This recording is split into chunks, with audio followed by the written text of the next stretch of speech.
If there were ever a bread and butter tactic for summertime walleyes, it would be pulling blades behind bottom bouncers. So earlier this year, we sat down with Tony Roach, one of the top walleye guides out there, and picked his brain on that exact topic. Let's jump right in. How do you select which bottom bouncer style and weight to use? I use two different types of bottom bouncers, one a slip bouncer, one an R-bend. What I like about a slip bouncer is if I'm fishing, let's say mud flats, gravel bars, even some rock at times where it's not real heavy like bedrock or chunk rock.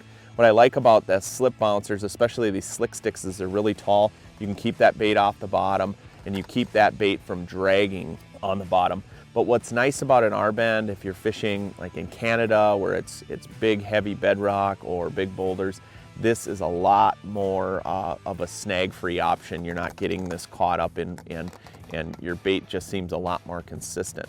Now as far as speed and weight, with bottom bouncers like this, you're maintaining contact with the bottom or just up off the bottom. So depending on your speed and depth is going to determine whether you're going to use a heavier bottom bouncer versus a lighter bottom bouncer. Now, sometimes that becomes trial and error. As an angler, if I'm going out there and let's say I'm trolling at a mile to 1.2 miles an hour and I've got a 1 ounce to 1.5 ounces, but I just can't quite maintain contact with the bottom, and then I'll just upsize that a 1/2 ounce to, let's say, a 2 ouncer, 2.5, or even go as heavy as 3 ounces, depending on, like I said, my speed or depth. How do you determine the right leader length, blades, and hooks? Spinner rigs and setups can be, just as diverse as the bodies of water you fish. However, if I'm fishing heavy rock, let's say in Canada, I'll use, that R-bend bottom bouncer with a shorter leader. That way you're less likely to get snagged up in the rocks or drag that blade. I like to use number 2s, number 3 Colorado blades, with a series of beads or floats, and then several different hook configurations based on the type of bait you're using. When you get out into Great Lakes or let's say suspended applications for walleyes, I like to upsize my spinner blades a little bit, let's say number 4s, even number 5s, and bigger at times. And depending on water clarity as well, there's times where I'll actually add a little bit longer leader. Mille Lacs Lake is a prime example of a lake where you use a little bit longer leader. When you're pulling out on the mud flats, I tend to use 6, 7, even 8-foot leaders, which most guys that are pulling spinners aren't quite accustomed to. They're used to that 2, 3, and 4-foot leader. Do you prefer plastics or live bait? It really all depends on where I'm at and what the situation is. But I tend to use a lot of night crawlers, minnows, leeches. However, there are times where you get into situations where there's lots and lots of bait fish, for example, young of the year perch or 2 and 3 inch perch that are just nagging at your bait, and so you spend more time with your bait in the boat than you do outside the boat. In those times, I like to use a couple different plastics. I like to use like a ringworm, works great. Also a minnow profile bait on the back of spinners. Another situation in which I really like using plastics versus live bait are in weeds a lot of times. I'll use like a minnow profile bait or a shad or like a small swim bait, or like I said, that crawler presentation, the imitation crawler baits work good.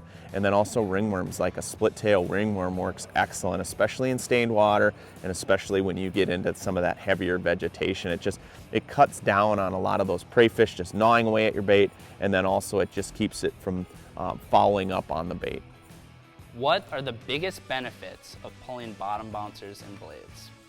So, especially when you get past spawn, post-spawn into mid-summer patterns where the fish are, scattered out on secondary break lines, humps, deep weed edges, suspended off the edges. Blades are a great tool to cover water. They're a trolling technique where, if the fish are scattered out, they're not loaded up on one particular point. Blades work great because you can go from fish to fish to fish and really cover water quickly. And that's all the process of fishing in a nutshell. I love power fishing, and nothing worse than sitting on a spot where you're just slowly, methodically picking off fish when you could pull blades and start putting fish in the boat one after another just by adding speed to the entire equation. When choosing a rod for bottom bouncing, what characteristics are you looking for? So today, like, I've got a 7-foot heavy, medium heavy Icon. What I like about blading rods in particular is that they've got plenty of backbone that goes all the way up to about here.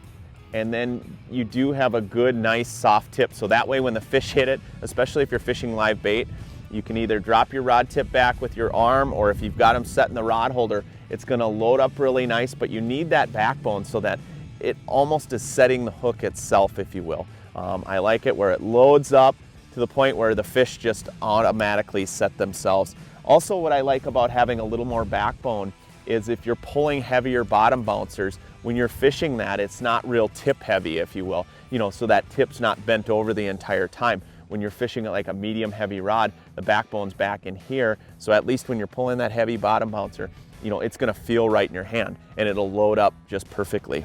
So what about reel choice? You know, then as far as a reel, I like something that has obviously plenty of line capacity, but the biggest thing is that it has a good drag system. You know, a lot of times if you are setting these in the rod holder, it's nice that the fish can load up, but it's got a little bit of drag. So if you get a big fish on, it can run a little bit before you're able to pull it out of the rod holder. What is your favorite line for bottom bouncing? When it comes to line, I go back and forth between mono and braid, especially when you have it in the rod holders, because you're allowing those fish to load up. Mono is the most ideal for me.